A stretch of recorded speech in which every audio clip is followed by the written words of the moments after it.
Hello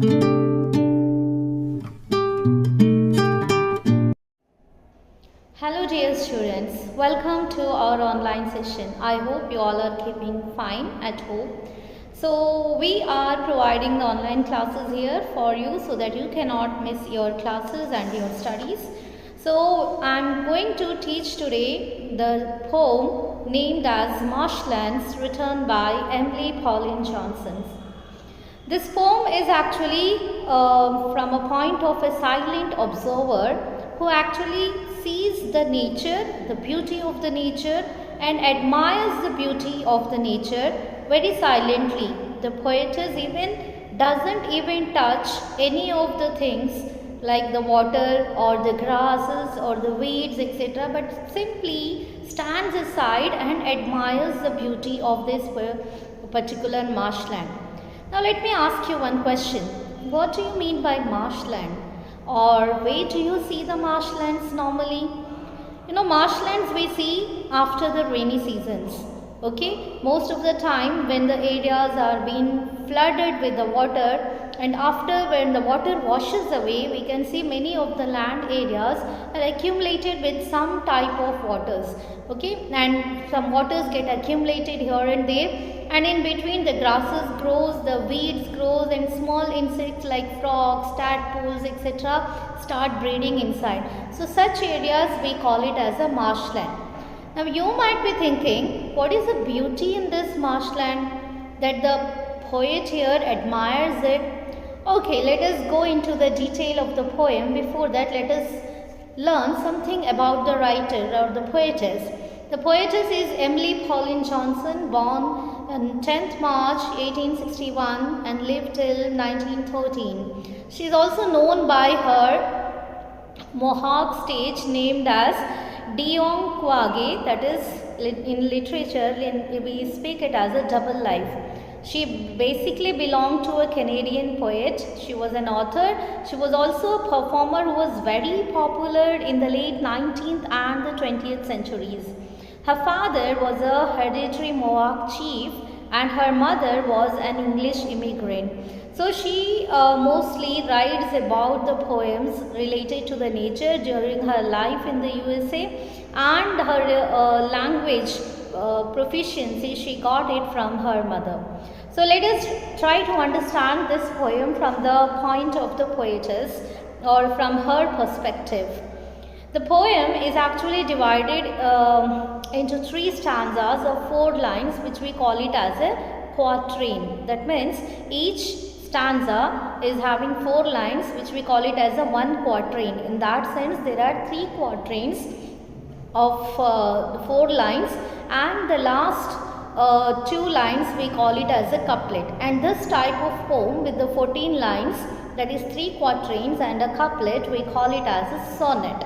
So I'll explain to you more about the sonnet at the end of this poem. So are you all ready with me? I request you all to take your textbooks and keep if required. Otherwise, listen carefully. So let us read the poem first. A thin wet sky that yellows at the rim and meets with sun lost lip, the marshes brim, the pools low lying dank with moss and mould, glint through their mild dews like large cups of gold. So here we have the poem begins with the line, a thin wet sky that yellows at the rim. Now you can see that we have never seen a sky wet, isn't it? You have seen the land wet, you have seen the floor wet, but have you ever seen the sky wet? Then what indication that the poetess gives us by telling that it's a thin wet sky that yellows at the rim. Rim here is actually meaning the edge of the sky. Now you know, whenever you have looked at a water body, whether it's a river, a sea or an ocean, especially before the sunset time, you might have seen that the red rays of the sun setting are actually reflected in the water. Okay, and we have very brilliant scenarios like that. So that means, but still we feel like the sun has touched the water land on the sea or in the river or in the ocean, etc. But there is a hairline difference. Okay, that is what is the poetess is trying to admire. When she looks at the marshland, she sees that the marshland is having a very thin wet sky. That means the reflection of that sky that has turned yellowish just before the time of the sunset has come to the edge of the water, and if it is meeting the water there, and meets with the sun lost lip the marshes brim. Brim means towards the full of a particular container. Suppose you are having a glass of water and it is completely filled till the top, you call it as a brim. Okay, so here the poetess says that the thin wet sky that yellows at the rim, here means at the edge of the sky, is actually meeting with the sun's lost lip that marshes brim. So it is actually meeting at the top of the edge of the marshland, where it seems that it is meeting with the sky.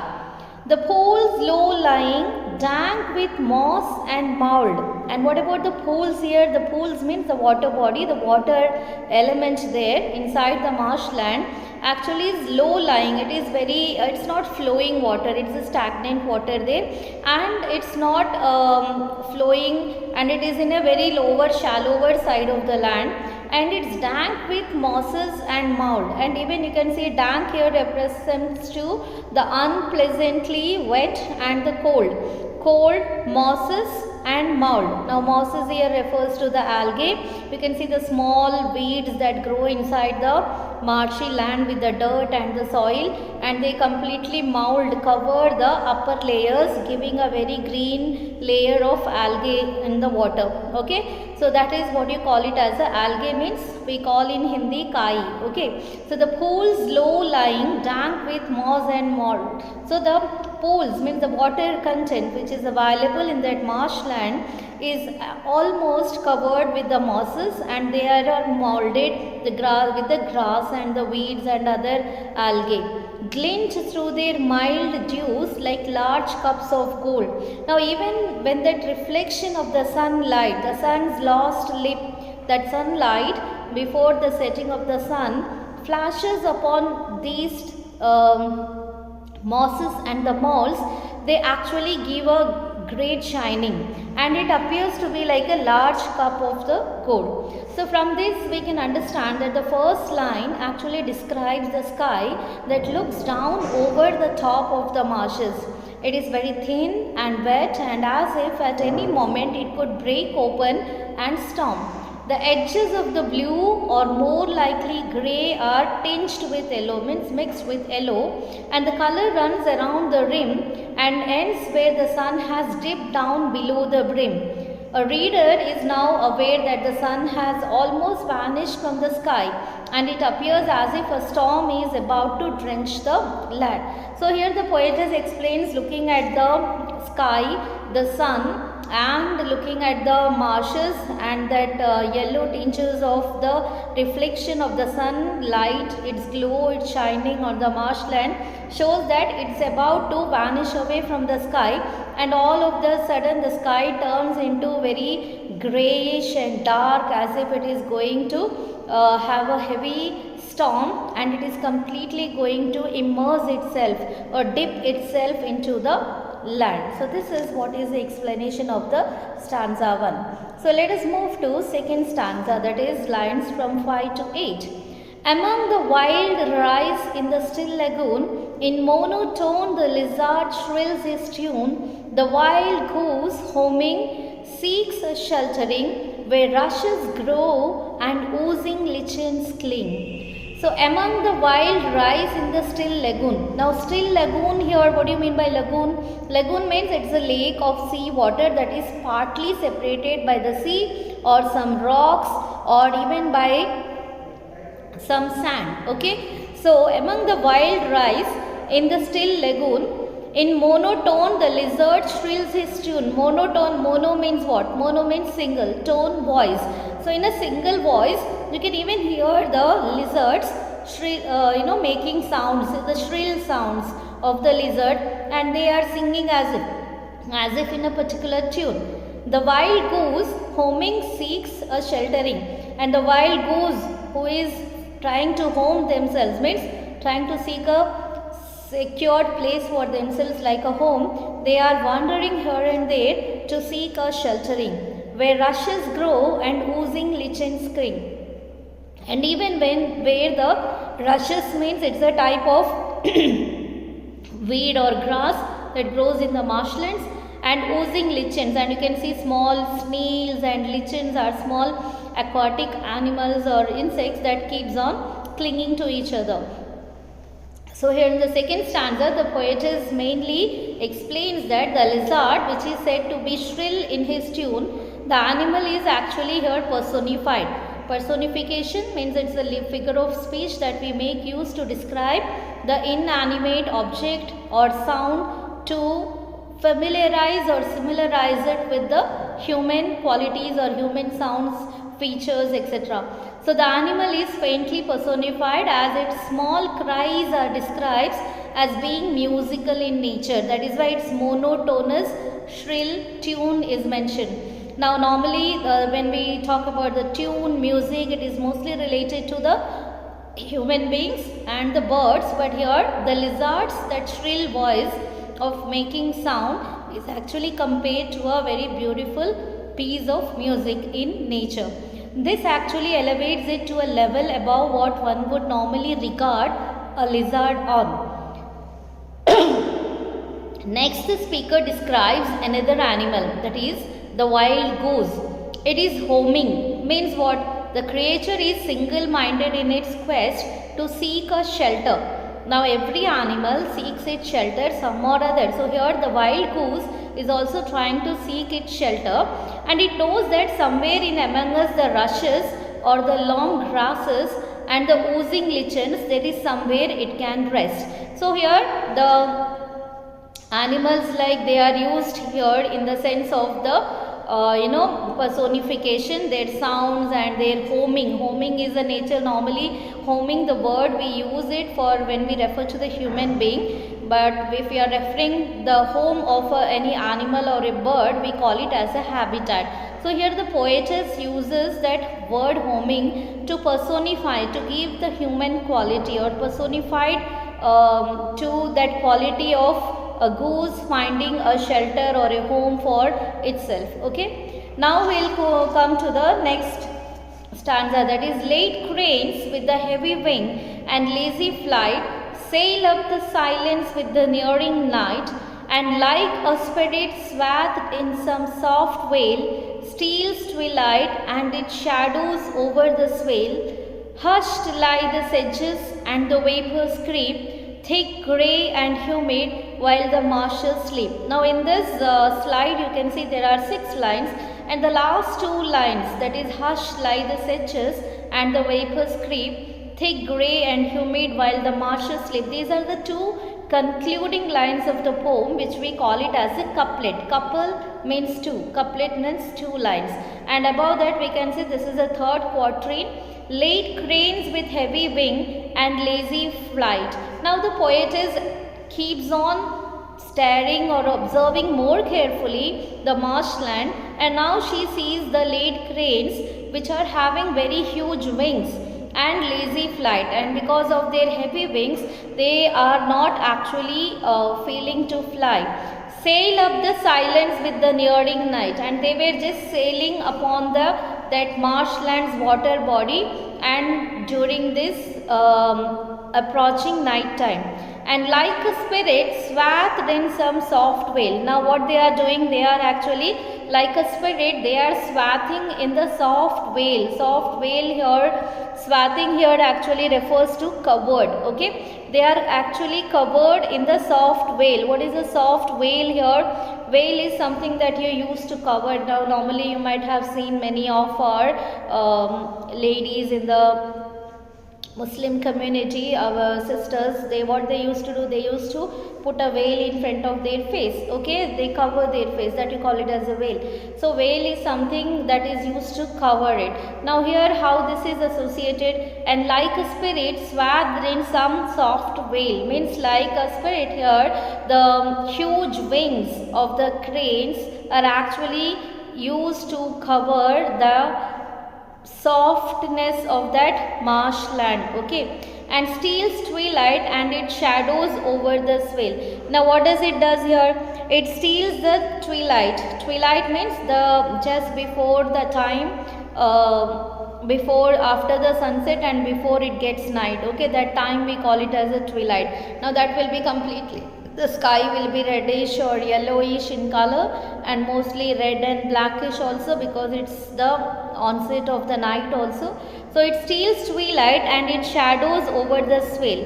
So here the poetess says that towards this end of the poem, the night is coming more strongly, means that time of the transformation from the time of the sunset to the time of the darkness getting night, actually there is a transformation. So it, as time passes on, it becomes more and more darker.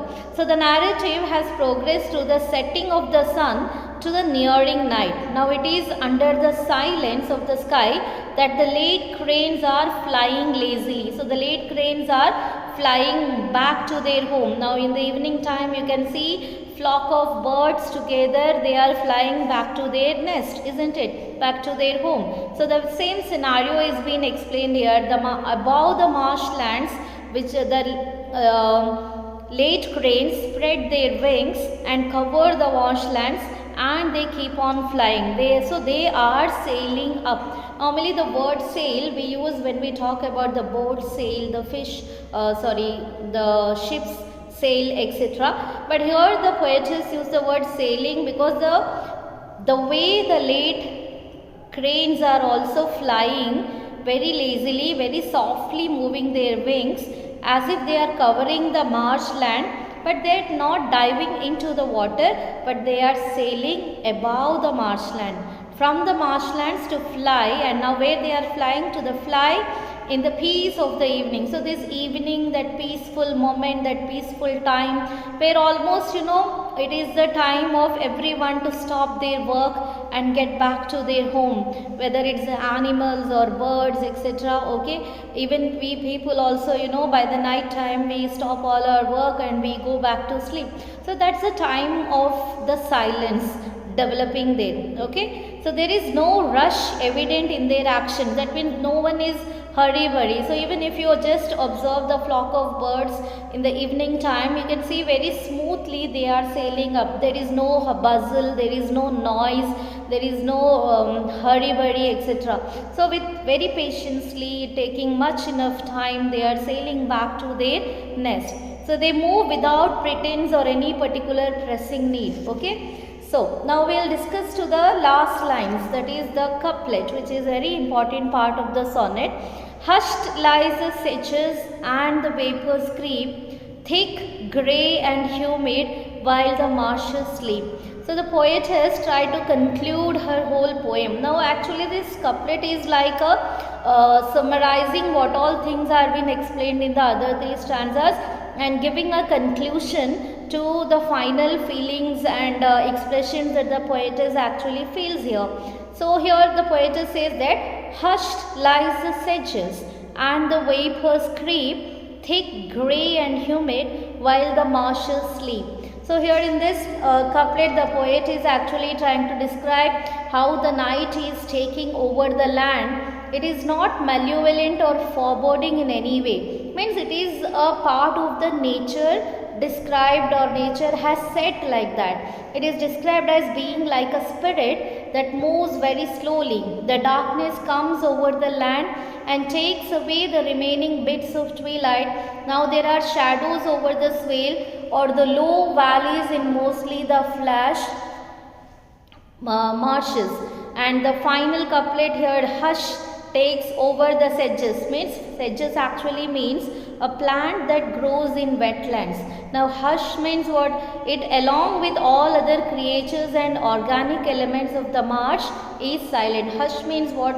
Keep silence. If you have gone to any hospitals or any places like that, you can see the posters of a child keeping the finger on the mouth is displayed. Actually it shows to keep the silence. Okay, so here in the final couplet the poetess is actually speaking like this, that hushed lie the sedges. Sedges means a plant that grows in the wetlands.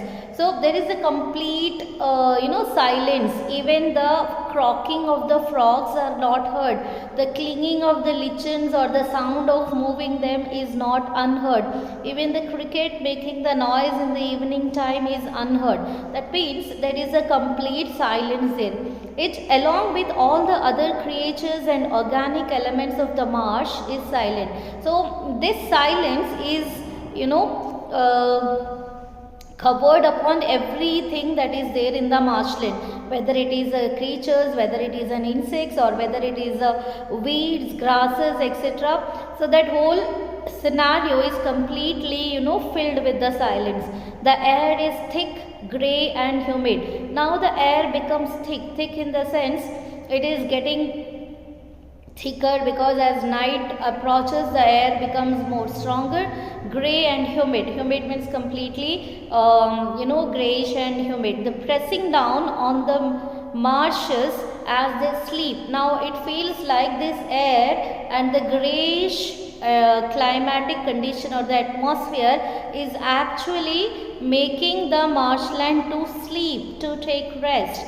So that it's the time, night time, and you have to, the marshland has to, or the creatures in the marshland, including the plants, insects, weeds, etc., have to stop their activities and rest or go to sleep.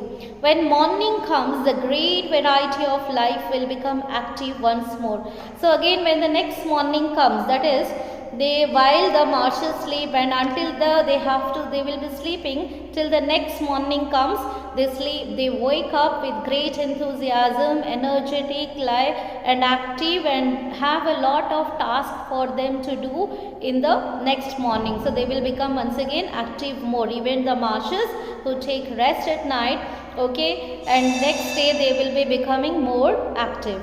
So I hope that you understood all the lines of the poem and the explanation. Here are the glossary, the words and its meanings given. So I ask you, all of you, to take down the meanings in your copies. And now let us discuss a brief discussion about the sonnet. Sonnet is actually a kind of lyrics with a specific structure. It consists of 14 lines. This is mostly introduced and used by the Shakespeare. He himself has written the sonnets, and which are very famous all over the world. Now besides Shakespearean sonnets, we also have the Petrarchian sonnets, means written by the poet named as Petrarch, which follows a different pattern but having some close connection to the Shakespearean sonnet. Okay. Now the structure of the sonnet is that it has 3 quatrain. A quatrain has 4 lines, means 3 stanzas of 4 lines. That means 4 multiplied by 3 is equal to, totally there will be 12 lines. And a couplet means concluding line, means 2 lines, okay, with some message or the moral. Now what is the message or the moral which we have read in this poem? It actually gives us a message like that every creature on the earth, whether it is nature itself or the human being or the animals or the birds, etc., they all have to be following that routine of the nature, that by the evening time, by the night time, you take rest, you bid farewell to all your activities of the day, and you sleep well, and in the next morning you wake up energetically and you continue with your task and the routine more actively, more enthusiastically, etc. Okay. So now this sonnets is again we see that it has following a particular rhyme scheme, that is each quatrain has a particular rhyme scheme, A, B, B, A, which we see because the first word last word rhymes with the second line's last word. For example, you can see rim, brim, gold, mold, flight, night, creep, sleep, whale, swale. So if you check it out into the each and every line of the poem, you will be getting a good number of the words which are rhyming with each other. So in the couplet, the poetess concludes some rhyming words which we have discussed just now. So what did you understand by the rhyming scheme here? It means words with similar sounds or in pronunciation we call it as a one word is rhyming with the another word. Okay, so and when most of the poems, normally the last words in the line rhymes with each other. So I hope that you understood this poem very well, and I request you to have a good reading, keep watching the videos, and don't quit your studies or don't spoil your routine. We have talked about the routine. So every work, everything has a time. Sleep well, eat well, and also study well. Thank you. We'll meet tomorrow with the next topic.